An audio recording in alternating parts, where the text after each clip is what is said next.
पाणी वाढेल तसं त्याने इथं कंट्रोल रूममध्ये अलर्ट मिळेल आणि तिथल्या लोकांनाही देखील ते अलर्ट करू शकतात की पाणी वाढतंय आणि त्याप्रमाणे त्यांना सुरक्षित स्थळी आपल्याला हलवता येईल. CCTVच्या माध्यमातून मॉनिटरिंग देखील केलं जाईल आणि बाकी तर मला वाटतं पर्जन्यमापक यंत्र पण तुम्ही बसवले 6 ठिकाणी आणि त्यामुळे त्याचा देखील आपल्याला त्याचा फायदा होईल. TDRFची टीम महापालिकेचीच आहे आणि 2 NDRFच्या टीम तुम्ही आज येत आहेत, त्यामुळे त्याच्यामध्ये देखील फायदा या ठिकाणी होईल आणि सर्व पंपिंग आपले जे आहेत मोटर तुम्हाला गेल्या वर्षी जिथं जिथं तुम्हाला माहित आहे की ते पाणी वॉटर लॉगिंग झालंय तर तुम्ही ते आयडेंटिफाय करून काही स्पॉट जे आहेत ते तर आता पाणी यावर्षी साचत नाही, जे मेकॅनिझम तुम्ही बनवलंय तर त्यामुळे त्याचा देखील फायदा या ठिकाणी झालेला आहे आणि त्याचबरोबर रस्त्यांची सगळी डागडुजी झालेली आहे आणि मॅनहोल जे आहेत त्याच्यावर तुम्ही जाळ्या बसून मशीन होल म्हणजे पॅक करून टाकले, त्याला झाकण लावले सर. हा म्हणजे माणूस कधी पडला नाही पाहिजे, म्हणजे ते निघणार नाहीत ना, खाली स्टीलच्या जाळ्या लावल्या. तुम्हाला साफ करायला म्हणजे स्टीलची जाळी लावलेली आहे त्यामुळे सेफ्टीसाठी. बरोबर. त्यामुळे एकंदरीत मला वाटतं सर्व तयारी ठाणे महापालिकेने केलेली आहे आणि ज्या ठिकाणी पूर परिस्थिती निर्माण होऊ शकते त्या ठिकाणी देखील मोठ्या पंपांची व्यवस्था केली आहे.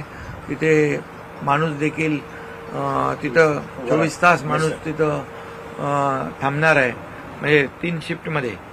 त्यामुळे एकंदर सगळं जर पाहिलं तर ठाण्यामध्ये गेल्या अनेक वर्षापासूनची जी काही परिस्थिती आणि कुठं काही परिस्थिती उद्भवू शकते त्या ठिकाणी नियोजन ठाणे महापालिकेने चांगल्या प्रकारचं केलेलं आहे. लाईफ जॅकेट, रेस्क्यू बोट 21 बोटची व्यवस्था केलेली आहे. स्विमर्स आहेत ते पट्टीचे स्विमर्स आहेत 15, स्कुबा डायव्हर्स आहेत ते त्यांनाही देखील त्यांनी घेतलेले आहे. रेल्वे आणि आपण ठाणे महापालिका मिळून नाल्याची सफाई देखील, कलवट सफाई, रेल्वे कलवट ते देखील आपण चांगल्या प्रकारे केलेलं आहे. त्यामुळे मला वाटतं या ठिकाणी अतिशय साथीचे आजार पसरू नये म्हणून त्याची व्यवस्था केलेली आहे, औषध साठा आणि हे. त्यामुळे मला वाटतं हा पाऊस जो आहे हा 15-16 दिवस अगोदर आलेला आहे आणि पाऊस आलाय तो पण अगदी जुलैमध्ये जसा पावसाळा असतो तसा पावसाळा आलाय आणि मला वाटतं पाऊस देखील किती मिलीमीटर पडला पाऊस? 135 मिलीमीटर पाऊस पडला म्हणजे जास्तीचा पाऊस पडलाय. मुंबईमध्ये 250 मिलीमीटर पाऊस पडलाय पण 135 म्हणजे आपण एकंदरीत 50-55 मिलीमीटर अपेक्षित करतो पण 135 मिलीमीटरचा पाऊस पडलेला असताना देखील या ठिकाणी ठाण्यामध्ये कुठेही पाणी साचलेलं नाही आणि साचलं असेल ते तात्काळ पंपाने काढण्याचा निचरा करण्याचा हे प्रयत्न झालेला आहे. त्यामुळे नागरिकांची सुरक्षा सगळ्यात महत्त्वाची आहे आणि म्हणून कॉन्टॅक्ट आणि कम्युनिकेशन आणि कोऑर्डिनेशन अशा पद्धतीने तुम्ही ठाणे महापालिका काम करेल आणि त्यामुळे रिस्पॉन्स टाईम जो आहे तो कमी झाला. एखाद्याची कंप्लेंट आली तर ताबडतोब त्याला रिस्पॉन्ड करून तिथं आपली त्या भागातली यंत्रणा तिकडे पोहोचेल. पाऊस पडायला सुरुवात झाली की कामगार उभं राहणार इमिडिएटली आणि म्हणजे आता पाऊस पडतोय ना, तुमचे माणसं उभे आहेत हा, त्यामुळे त्या स्पॉटवर माणसं आहेत. त्यामुळे रिस्पॉन्स टाईम जो आहे तो रिस्पॉन्स टाईम कमी असेल तर होणारी दुर्घटना, जीविताची आणि मालमत्तेची हानी होणार नाही आणि 0 कॅज्युअल्टी हे एक फोकस आपण ठेवलेला आहे की कुठल्याही परिस्थितीमध्ये लोकांची गैरसोय होऊ नये आणि जिथं लँडस्लाईड सारखं जो जागा आहे ते पण आयडेंटिफाय केलेलं आहे. मुंबऱ्याचं तुमचं हेच स्ट्रेंथनिंगचं काम चालू आहे, तुम्ही हे जाळीचं काम. हां, आणखी जिथं जिथं स्पॉट आहेत तिथं देखील आपल्याला तशी मुंबईमध्ये पण देखील मी सूचना केलेल्या आहेत, तिथे देखील काम सुरू आहे.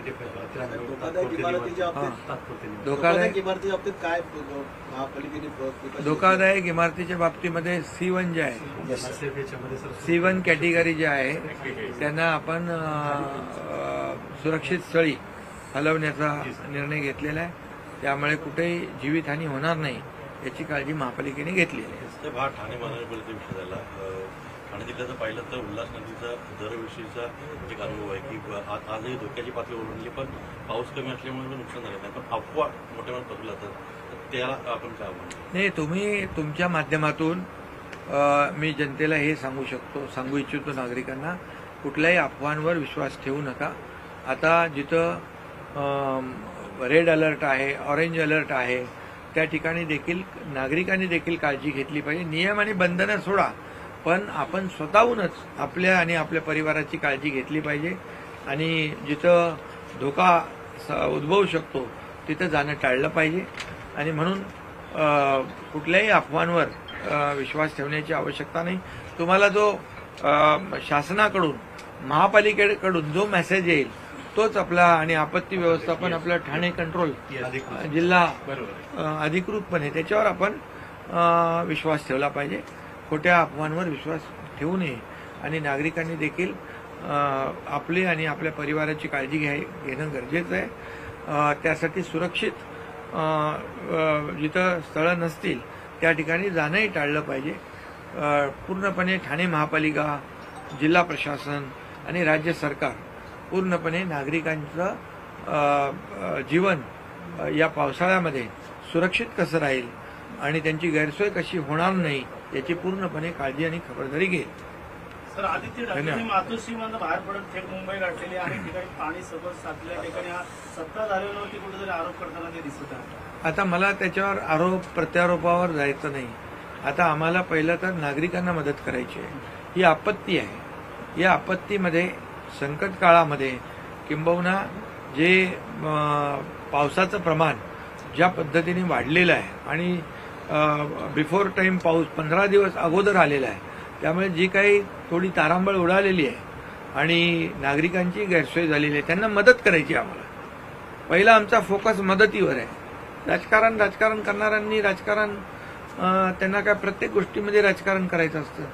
गेले 25 वर्ष मुंबईमध्ये कोण होतं आपल्याला माहीत आहे. त्यामुळे मला आता त्याच्यावर काही भाष्य करायचं नाही आहे. आता फक्त आमची सगळी जी टीम आहे आपत्ती व्यवस्थापनाची, ती लोकांना मदत करण्याचं काम करते आहे. कोल्हापूरमध्ये देखील मोठ्या प्रमाणात पाऊस पडतोय. कोल्हापूरमध्ये देखील मोठ्या प्रमाणात आलमट्टी धरणाची उंची वाढवणारच असं तिथल्या उपमुख्यमंत्र्यांचं म्हणणं आहे. कुठेतरी कुठल्याही परिस्थितीमध्ये आपल्या कोल्हापूरकरांवर आपत्ती येणार नाही यासाठी सरकार पूर्णपणे खबरदारी घेईल. सरकार पूर्ण काळजी घेईल. धरणाची उंची वाढवण्यावर ते ठाम आहे तिथलं सरकार. अरे बाबा, ठीक आहे ना, उंची वाढवण्यावर ठाम आहे. काय कुठे कोणाचा सरकार आपलंही आहे ना. आपल्या सरकारची आमची जबाबदारी आहे ना की कोल्हापूरवासियांच्या जीविताचं रक्षण करणं, त्यांच्या मालमत्तेचं रक्षण करणं आणि पूर त्या भागामध्ये न येण्यासाठी जे काही कुणाशी बोलायचं ते मुख्यमंत्री आहेत, आम्ही बोलू ना. तुम्ही गेले होते, अशी दुर्घटना होऊ नये यासाठी दरड कोसळण्याच्या भागात कशा प्रकारची तयारी आपल्याकडनं करण्यात आली आहे? दरड या बाबतीमध्ये मुख्यमंत्री महोदयांच्या अध्यक्षतेखाली 2 बैठका झाल्या. एक आपल्या राज्यस्तरीय बैठक झाली, एक बैठक झाली army, navy, air force, NDRF, SDRF, coast guard या सगळ्यांच्या बरोबर बैठक झाली. आणि त्यामध्ये दरड प्रवण क्षेत्र जे आहे याचे आयडेंटिफिकेशन झालेले आहेत आणि त्या ठिकाणी सुरक्षितच्या दृष्टीने नागरिकांच्या जीविताचं, मालमत्तेचं नुकसान होऊ नये यासाठी काळजी घेण्याच्या सूचना दिलेल्या आहेत. शेतकऱ्यांना मोठं नुकसान झालं शेतकऱ्यांच्या नुकसानीचं पंचनामे करण्याचे आदेश, सूचना दिलेल्या आहेत. मी कालपासून देखील अनेक कलेक्टर, जिल्हाधिकारी यांच्याशी बोलतोय आणि ज्या ज्या ठिकाणी नुकसान झालेलं आहे, आज अजितदादा देखील आपण पुण्यामध्ये त्यांनी देखील पाहणी केलेली आहे. मुख्यमंत्री महोदय देखील त्याचा आढावा घेत आहेत. मी आणि आता आपले डिझास्टर मंत्री गिरीश महाजन, आम्ही देखील BMCच्या कंट्रोल रूममध्ये होतो. राज्य आपत्ती व्यवस्थापनाच्या कंट्रोल रूममध्ये होतो. त्यामुळे सगळी सिस्टीम जी आहे, सगळी यंत्रणा काम करते, शासन प्रशासन कामाला लागलेलं आहे. आज थाने में जो आपत्ति व्यवस्थापन का जायजा लिया है, बहुत ही अच्छी तरह से ये आपत्ति व्यवस्थापन 24/7 ये अलर्ट है. तीनों शिफ्ट में लोग काम कर रहे हैं यहाँ पर, और हर वार्ड लेवल पर हमारी मशीनरी और लोग तैनात है. रिस्पांस टाइम बहुत ही कम है, कम समय में लोगों को जाके मदद मिलेगी. यहाँ पर 52 स्पॉट आइडेंटिफाई किया है. वो जो लो लाइन एरिया है वहाँ वाटर लॉगिंग हो सकती है, वहाँ पंप 66 पंप जो है उसका इंतजाम किया है. कुछ 8 नाले पे सेंसर भी बिठाया गया है, क्योंकि वहाँ पानी भरेगा तो वहाँ लोगों को अलर्ट कर सकते हैं, वहाँ लोगों को बाजू में सेफ जगह पे सुरक्षित रख सकते हैं. ये ऐसा सब जो नियोजन है वो पूरी तरह सीसी कैमरा को लगा दिया है, उसका यहाँ पर ये कंट्रोल रूम में दिखाई देगा. तो पूरी तरह जो भी और यहाँ पर सब सीनियर ऑफिसर यहाँ बैठेंगे, और फोन की लाइनें भी काफी है. हंटिंग लाइन से यहाँ 13 हॉटलाइन है, क्योंकि फोन भी बिजी नहीं आएगा, सबको फोन में बात कर सकते हैं, कंप्लेंट कर सकते हैं, और तुरंत उनको मदद करने का इंतजाम यहाँ पर नियोजन ठाणे कारपोरेशन ने किया हुआ है. ठाणे कारपोरेशन और जिला प्रशासन और स्टेट प्रशासन, राज्य प्रशासन, ये सभी लोग पूरी तरह अलर्ट है. सब लोग काम पर कर रहे हैं, और मुझे लगता है कि इस बारिश में इतना तेज बारिश हुए पहली बार 100 साल में. लोग बोलते हैं इतने पहले 15 दिन पहले बारिश आया ही नहीं, और 250 मिलीमीटर बारिश मुंबई में गिरा, 150 मिलीमीटर बारिश थाने में गिरा. और ऐसे परिस्थिति में भी थाने में पानी जमा नहीं हुआ है, वाटर लॉगिंग नहीं हुई है. इसका मतलब है कि लोग हमारे काम कर रहे हैं और फील्ड पे काम कर रहे हैं. धन्यवाद. जो है बिल्डिंग के भाग का जो हिस्सा कुछ ढह गया है, म्हाड़ा का बिल्डिंग का कुछ, माहिम में म्हाड़ा की बिल्डिंग है वो, उसका कुछ पार्ट जो है डैमेज हुआ है, लेकिन कोई भी वहाँ पर कैजुअलिटी नहीं है. सर आपके निर्देश से थाने में जो ऐसी बिल्डिंग है उनको क्या कुछ निर्देश वाढत चाललेल्या शहरात कोविडच्या बाबतीमध्ये पूर्णपणे काळजी घेतलेली आहे. आरोग्य विभाग पूर्ण लक्ष ठेवून, आरोग्य मंत्र्यांशी माझी सातत्याने चर्चा झालेली आहे, आणि या बाबतीमध्ये कोविडच्या संदर्भात आरोग्य व्यवस्था पूर्णपणे अलर्ट मोडवर आहे. लोकांनी घाबरून जाण्याची गरज नाही, काळजी घेण्याची गरज आहे. आणि म्हणून पावसात देखील आणि जे कोविडचे रुग्ण आपल्याला दिसत आहेत यामध्ये देखील आपण चिंता करण्याची आवश्यकता नाही, पण प्रत्येकाने सुरक्षेच्या दृष्टिकोनातून आपण आपली काळजी घेण्याची आवश्यकता आहे. शासन बरोबर आणि प्रशासन लोकांची सुरक्षा याला बिल्कुल प्राधान्य देते. 0 कैजुअलिटी यही हमारा टारगेट है. धन्यवाद. चलो.